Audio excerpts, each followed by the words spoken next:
Yang barusan diceritakan yaitu ketika sahabat ini sedang sholat dipanggil sama Nabi, kemudian melanjutkan sholatnya, lalu beliau izinkan sama Rasulullah, ya Rasulullah, tadi saya sedang sholat jadi saya tidak bisa langsung memenuhi panggilanmu. Maka di saat itu turunlah wahyu. يا أيها الذين آمنوا استجيبوا لله وللرسول إذا دعاكم. Ya ayyuhalladzina amanu istajibu lillahi walirrasuli idza da'akum. Wahai orang-orang yang beriman, penuhilah atau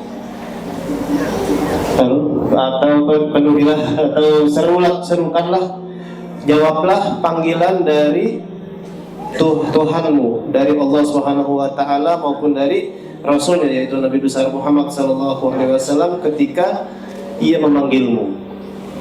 Artinya walaupun dalam keadaan apapun kita harus memenuhi panggilan Allah dan Rasulnya. Meskipun sedang sholat, apalagi nggak lagi sholat pun andai kata mendapat panggilan dari Allah atau panggilan dari Rasul, kita harus segera memenuhi untuk menyambut panggilan Nabi besar Muhammad sallallahu alaihi wasallam. Maka para ulama mengatakan kalau kita dalam keadaan sholat atau hal-hal yang sunnah, maksudnya di sini sholat sunnah, kemudian dipanggil oleh orang tua kita, nah maka wajib untuk membatalkan sholatnya dan memenuhi panggilan kedua orang tuanya. Dan kata Rasulullah sallallahu alaihi wasallam, wahai Abu Sa'id, mau enggak saya ajarmu surah yang paling agung di dalam Al-Quran? Qala na'am ya Rasulullah. Qala insyaallah ketika kita mau keluar dari masjid saya kasih tahu. U'tika hadzal ilm. Tiba-tiba Rasulullah mau keluar dari masjid, langsung Abu Sa'id saking haus ilmunya datang, ya Rasulullah, tadi ada ilmu masih belum disampaikan. Apa surah yang paling agung di dalam Al-Quran ya Rasulullah? Qal Al-Fatihah Ummul Kitab wal Quranul Azim alladhi u'tituh. Dari hadis ini kita fahami suratul Fatihah surah yang paling agung.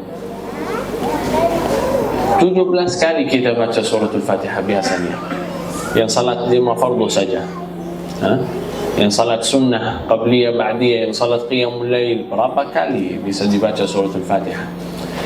Ketika kita bertawassul, alhamdulillah di majlis ini sudah lebih dari 5 kali ya. Tapi pernah di hadir hati, ini adalah suratul Fatihah, surah yang paling agung di dalam Al-Quran. Surah yang cahaya gak pernah diberikan oleh nabi-nabi sebelum Nabi Muhammad sallallahu alaihi wasallam.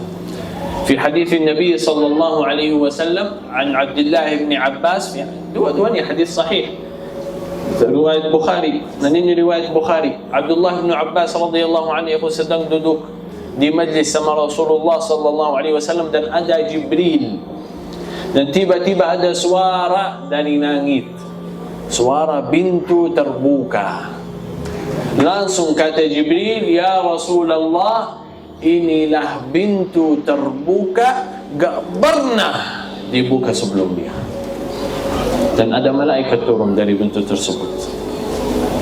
Dan kata Jibril, malaikat ini yang turun gak pernah turun di bumi sebelumnya. Malaikat ini datang, ucapkan salam pada Jibril alaihi salam, ucapkan salam kepada Nabi Muhammad sallallahu alaihi wasallam, wa qala kepada Nabi, ya Rasulullah, bergembiralah dengan dua cahaya. Dua cahaya ini gak pernah diberikan oleh Nabi-Nabi sebelummu ya Rasulullah. Dan siapa yang minta kepada Allah subhanahu wa ta'ala melalui dua cahaya ini, Allah subhanahu wa ta'ala akan ijabah. Dua cahaya ini Al-Fatihah dan dua ayat terakhir dari surah Al-Baqarah. Terus kita menfahami dari hadis ini, menhadir hati ketika kita baca surah Al-Fatihah, harapan kita dari surah Al-Fatihah bisa menjadi semua hajat kita. Orang yang tidak faham doa yang sempurna, maupun bahasa Indonesia, tidak hafal bahasa Arab, doa yang begitu luar biasa, munajat kepada Allah Subhanahu wa taala, bahkan bahasa Indonesia tidak juga bisa. Suratul Fatihah mencukupi, mewakili semua hajat kita, semua doa kita. من هذه الأحاديث الصحيحة عن النبي صلى الله عليه وسلم تثبت هذا الأمر. وأي امرؤ دعا بها إلا وقبلت حاجته وما من حرف يقرأه منها إلا وأعطيه يقول الرسول صلى الله عليه وسلم. Maka dianjurkannya kita membaca surat Al-Fatihah, hadirkanlah hati kita untuk memberikan segala hajat kita. Jadi kita panjatkan segala hajat kita baca surat Al-Fatihah supaya apa? Supaya diijabah oleh Allah Subhanahu wa taala sebagaimana hadis yang tadi disebutkan, yaitu barang siapa yang membaca kedua surat ini, yaitu surat Al-Fatihah atau akhir daripada surat Al-Baqarah, kata Allah Subhanahu wa taala, siapa yang membaca surat ini kemudian berdoa, aku akan ijabah doanya, dan dari setiap hurufnya akan aku berikan semua keinginannya, begitu. وَكَذَلِكَ أَوْحَيْنَا إِلَيْكَ رُوحًا مِّنْ أَمْرِنَا مَا كُنْتَ تَدْرِي مَا الْكِتَابُ وَلَا الْإِيمَانُ وَلَكِنْ جَعَلْنَاهُ نُورًا نَهْدِي بِهِ مَنْ نشاء من عبادنا وإنك لتهدي إلى صراط مستقيم. الرسول صلى الله عليه وسلم نفسه لم يكن يعرف ما هو الكتاب ولا هو الإيمان، وإنما كان يشعر بذلك فكان يتوسل في غار حراء إلى أن نزل عليه القرآن فعرف ما هو الكتاب وعرف ما هو الإيمان وزاد إيمانه. Kita sekarang nggak ada Rasulullah, wujud fi qulubina, wujud fi qulubina, lakin laysa bainana yunasihuna wa yahdina. وما كان الله معذبهم وأنت فيهم وما كان الله معذبهم وهم يستغفرون. فإذا توفي صلى الله عليه وسلم نحن نتبعه فننال محبته عن طريق القرآن وسنته. Tadi disebutkan ayat وَكَذَلِكَ أَوْحَيْنَا رُوحًا مِنْ أَمْرِنَا. Begitulah atau begitu juga kami telah mewahyukan kepadamu, hai Muhammad, berupa wahyu dari perintah-perintah kami. Ma kunta tadri mal kitab walal iman, yang mana sebelumnya engkau tidak tahu apa itu kitab, apa itu iman, katanya. Kemudian waja'alnahu nuran nahdi bihi. Kemudian kami jadikan Al-Qur'an itu sebagai cahaya.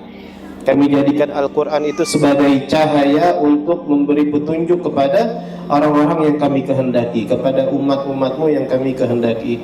Wa innaka la tahdi ila siratal mustaqim. Dan engkau wahai Muhammad sesungguhnya memberi petunjuk kepada jalan yang lurus. Artinya Nabi Muhammad SAW sebelumnya tidak tahu apa itu iman, apa itu kitab. Namun ketika beliau bermunajat kepada Allah Subhanahu wa taala, kemudian diturunkan wahyu berupa Al-Qur'an, berupa yang wahyu pertama yaitu Iqra bismi rabbikal ladzi khalaq. Nah, mulai dari situ Rasulullah mulai tahu apa itu iman, apa itu kitab, yaitu Al-Qur'an. Kemudian dari situ bertambah kuatlah iman Nabi besar Muhammad sallallahu alaihi wasallam. Begitu juga kita mungkin sebelumnya tidak kenal dengan Nabi Muhammad sallallahu alaihi wasallam, akan tetapi dengan cahaya Al-Qur'an, dengan cahaya iman, dengan cahaya As-Sunnah, kita semakin mengkaji Al-Qur'an, semakin mengkaji Sunnah, semakin mengkaji sirah nabawiyah, dan kita semakin kenal siapa itu Nabi besar Muhammad sallallahu alaihi wasallam, semakin cinta.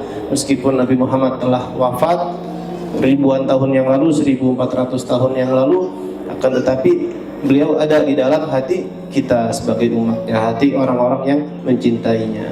Wa hadha huwa al-Qur'an. Wa kadzalika ja'alnahu nuran nahdi bihi man nasha'u min ibadina. Menjadikan Al-Quran cahaya kepada kita, karena kita biasanya di dunia gelap, seperti kita di dalam kamar yang gelap, tak tahu mana jalannya, tak tahu, bisa kiri, bisa kanan, depan, di belakang. Wa tataharraku bi rahatik wa kaifa ma tasha' lakinnaka la tahtadi ila al-haq wa la ila tariqin mustaqim.